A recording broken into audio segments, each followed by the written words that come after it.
All right, everybody, welcome back to the show. So, the sad news is that Chalmers Johnson has died. He's the author of the incredibly important Blowback trilogy, beginning and ending the first decade of this century. First, Blowback, the costs and consequences of American empire, the sorrows of empire, militarism, secrecy, and the end of the Republic. And then Nemesis, the last days of the American Republic. And then his last book was just out, Dismantling the Empire, America's Last Best Hope. And now joining us is Tom Engelhardt, TomDispatch.com, antiwar.com/Engelhardt, original.antiwar.com/Engelhardt. And you can also find Chalmers Johnson's last article with a great introduction by Tom in that archive at original.antiwar.com/Engelhardt. It's called Portrait of a Sagging Empire, and you can read Tom's obit at the antiwar.com blog. Welcome to the show, Tom. How are you doing, man?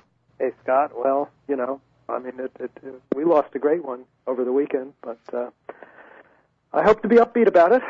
All right. Well, I am very sorry about the loss of your friend, but I was hoping we could give him a pretty good send-off here, and you could Let's do it. Kind of begin by telling us a bit of what you wrote about in your introduction to that last article, and that was about how Chalmers Johnson had been on the opposite side from you during the days of the Vietnam War. He was a self-described, in later days, a self-described spear carrier for empire. And he made a transition quite far from that. And I was wondering if you could explain the importance of that particular phrase and that particular admission of his in y'all's relationship in the beginning of how you became his editor and so forth like that.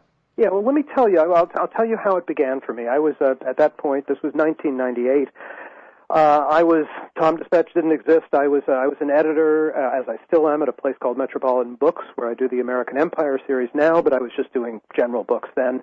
And I knew Chalmers Johnson. That is, I knew his work. I had read he had done a classic book on China, on peasants in North China under the onslaught of the Japanese, rather like the Vietnam War, actually, but in the 1930s, which I had read when I was young. I knew that he had been on the other side from me in the Vietnam era. I got a proposal for a book from Chalmers Johnson. He was an eminent Japan scholar.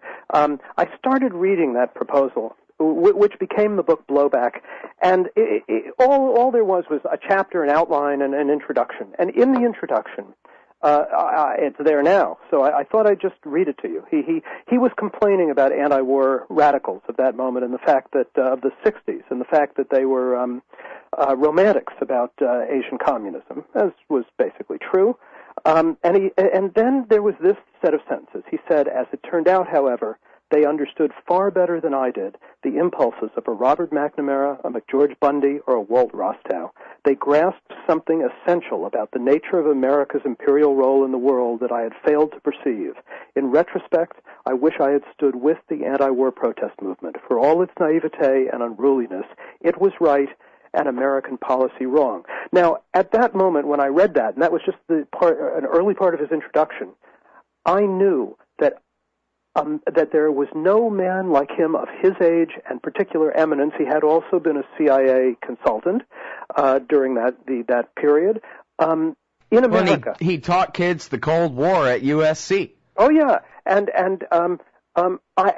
even Robert McNamara, who ran from his crimes for years, never actually said anything like that. No other figure had said that, and I went, oh my gosh, this is remarkable. I basically said, of course, it turned out to be Blowback, who wouldn't have published it. Well, at that time, many people wouldn't have, but I certainly, the actual book, I was just rereading it, is remarkable and holds up remarkably today. But at that moment when I read that passage, I thought, I don't care what this book is, I'm going to publish this. I've never seen anything like this statement before. And it was very Chalmers Johnson. What really happened was he was a Cold Warrior. But when the Soviet Empire fell, he was shocked to discover that the structure of the American empire remained. We didn't demobilize. We didn't declare the Cold War. We declared it officially over, but we didn't declare our imperial part of it over at all. And then in 1994, he went to Okinawa, and he saw the American Raj firsthand. We had at that point about 37 bases on that small island. probably the greatest conglomeration of American bases still to this day anywhere on the planet. And he was shocked.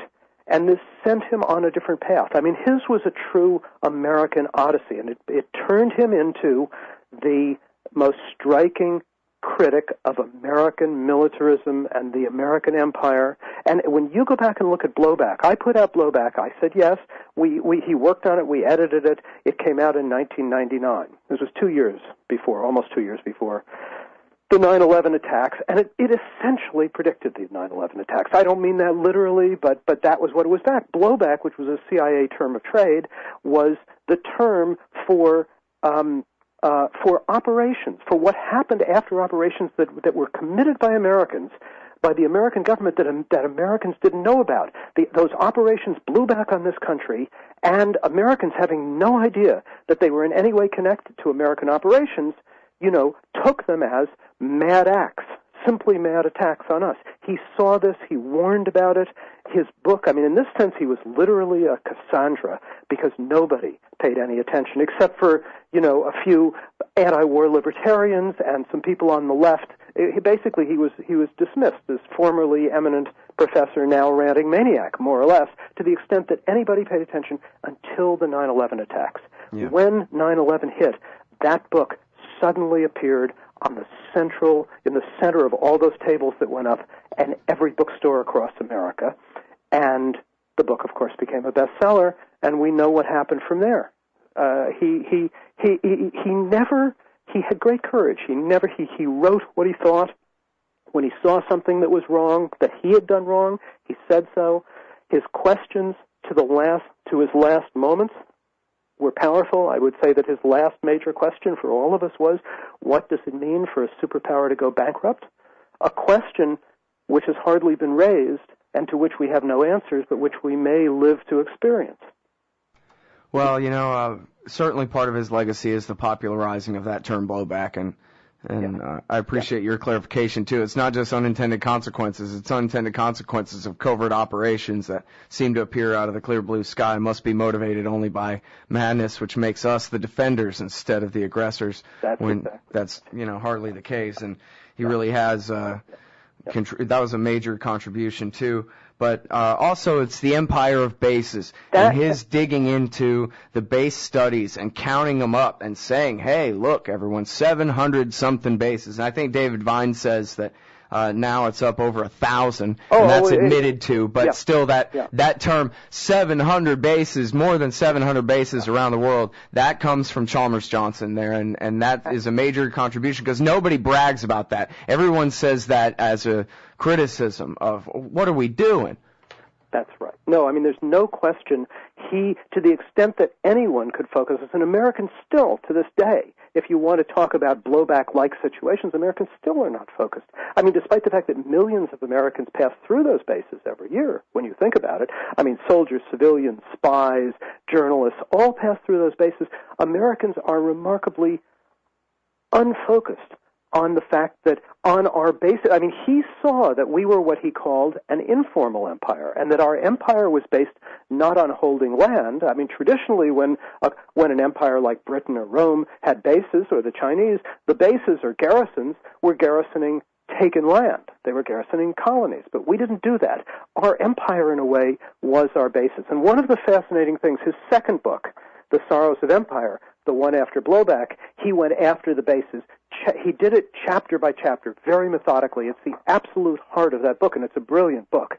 And nobody had done it like this before. And what was fascinating to me, I was, of course, his book editor, and I saw all the reviews when they came in. And unlike Blowback, which had been roundly ignored until it was in paperback and 9/11 happened, this book, because he was by then well-known, a best-selling author, so on and so forth, it was widely reviewed. So I read all the reviews, and the striking thing about the reviews was that like Americans on basis generally, the reviewers managed to read the book. They often wrote very positive reviews without ever mentioning the issue of bases, which was the core of the book. And I was amazed by this. I thought this told me something very much what he was going after, which is that Americans, they refuse to look at our actual position in the world. Millions of Americans run through those bases all the time, but somehow they don't register on us. They register out there in the world. It took a year and a half until Jonathan Friedland, a writer for the British Guardian, and so a Brit who could see our bases, reviewed the book for the New York Review of Books and said, this is a book about bases. You know, it was a simple thing, and yet Americans cannot see that. This is what was on Chalmers' mind, and it was on his mind from the Sorrows of Empire through to that final book, Dismantling the Empire. He spent his last months thinking about how we could, unlike the Obama administration and the Bush administration before them, which saw the only options being more, and even more in their so-called reviews, he tried to imagine what less would be like, how we could demobilize, how before real blowback hit us, you know, a blowback that went way beyond 9/11, how we could actually do what the Brits did and, you know, after World War II and begin to bring that empire down, to give it up, and he actually, because he knew that functionally as a society we were addicted to militarism, and so addicted to those bases that we like to ignore, he offered a 12 in that the title essay of his new book, Dismantling the Empire. He offered a 12-step program involving getting rid of those bases for how to do it. He began to try and think, let's try and plot it out, and that's what he was working on to the end. Mm-hmm. Yeah, it is kind of like the Three Monkeys, see no evil, hear no evil, speak no evil, exactly. Where people they can't wrap their head around the idea that America is the world empire, when we all know that America seceded from an empire. We're not supposed to be like that, so we just don't believe. We're still defending the world from the USSR or something out there. I don't know what. Yeah, exactly. That's our situation. And he realized that you can either, in essence, imperially speaking, like so many empires, you can either go down with the ship, or you can decide to scuttle the ship beforehand, you know, and get off onto the rowboats and head back for your own place, you know, and that was what he was for. But he was an optimist in a sense that is he always thought about, you know, what we could do, but he was pessimistic about what we would actually do. I mean, to his last day, he was pessimistic, and he basically, I mean, the question he was asking at the end, really, and it's a question that has yet to be really raised or answered, is what would it be like to be a bankrupt superpower? You know, we know what it was like for Argentina, not a superpower, just a nation that went bankrupt. We know what happens, but we don't know what happens when a superpower goes bankrupt. I mean, I suppose you have to look back to something like Imperial Spain of the 16th century or something, 17th century, something like that, you know, when you actually go bankrupt. This was the question he was answering. He didn't have the answer to it. Nobody else has the answer, I don't think, but we may live to see it. Mm-hmm. Chalmers won't, unfortunately. Yeah, well, I don't know. I'm not sure if any of us will see the end of it, but we may live to see the bankruptcy because this country, it's going down faster than people think. You know, the decline, you know, I see phrases for it when Washington types are writing, like Kaplan, that fellow Kaplan, who's a kind of one of these Washington journalistic hangers-on. You know, he had a phrase for it recently, something like elegant decline or something like that. Yes, we're going to decline. This is what the government tends to tell. We're going to decline as a great power. It'll take 20 or 25 years. I think, no, actually, just under the surface, this is happening faster. And Americans know this. Washington doesn't know it, but, you know, some of the polls now, and this would have interested Chalmers, some of the polls, when people are actually asked, I didn't know polls did this, but I found out this during the last election, some of the big polls ask, is, you know, not just is America on the wrong track, which is the thing you always hear, but do you think America's in decline? 65% of Americans in one of these polls just before the election said, yes, America's in decline. They know. People know.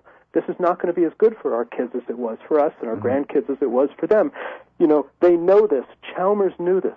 But, you know, the thing is, and this is the biggest problem, is, there was this poll from Fox News. I think, no, actually, I don't think it was a Fox News poll now that I think about it. But it's half good and half bad. And the half good is people don't have any trust in the government anymore, the executive departments or the Congress at all. It's the lowest approval numbers ever for politicians in general, especially in Washington, D.C. But they still love the Pentagon. They still believe, despite all we've seen, that honor and glory and valor and sharp suits and shiny swords like in the commercials and none of the truth and all of the window dressing of military service. That's the one thing they all still believe in, the power of generals to get things done with their will.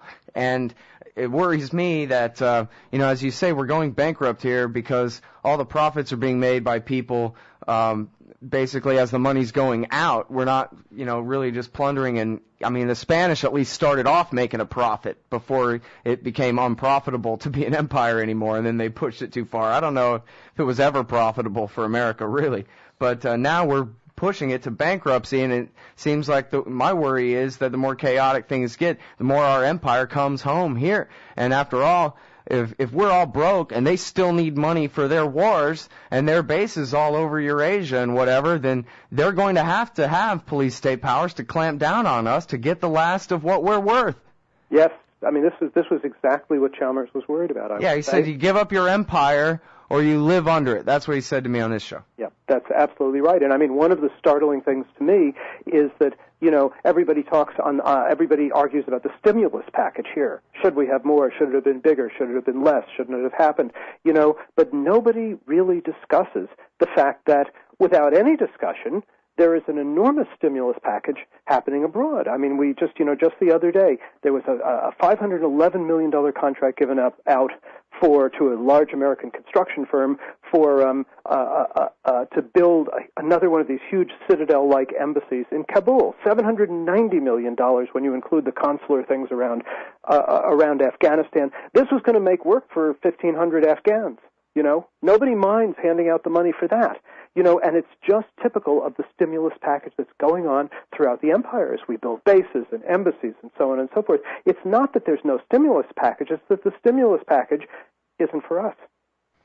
Yeah, exactly. And, Gareth Porter likes to talk about, some general who has a base in BFE, Kazakhstan, or Kyrgyzstan or something. He'll never give that up. He'll come up with a million reasons why he has to keep his little fiefdom there. And the economics of the generals and their little flags they get to wear on their shirts and whatever is a whole incentive structure in itself. Never even mind the contracts for the weapons, just these guys and their little prestige, All I can say is that this is why it's a blow to us that Chalmers, who was a great one, died last Saturday. It really is a blow because we need him more than ever now. We need people who will tell us this in the striking way that he was able to tell us, and we need people to stay with it until this really breaks through to Americans. And if I could do it, which I can't, I would bring him back from the dead today. Well, Tom, I sure appreciate all the work that you've done in bringing Chalmers Johnson's work, editing his books and bringing it to the attention of the American people, and especially to me. He's meant a lot to me, his writings and his time on the show over the years. I've learned a lot from him, and he certainly was one of the last knights of the old republic, and it's too bad he's gone. But so we're sorry for your loss, and I think it's very appropriate the way you've sent him off here with your obituaries and your time on this show today, and I appreciate you for that, too. Thanks, Scott. Everybody, that's Tom Engelhardt, TomDispatch.com, antiwar.com/Engelhardt.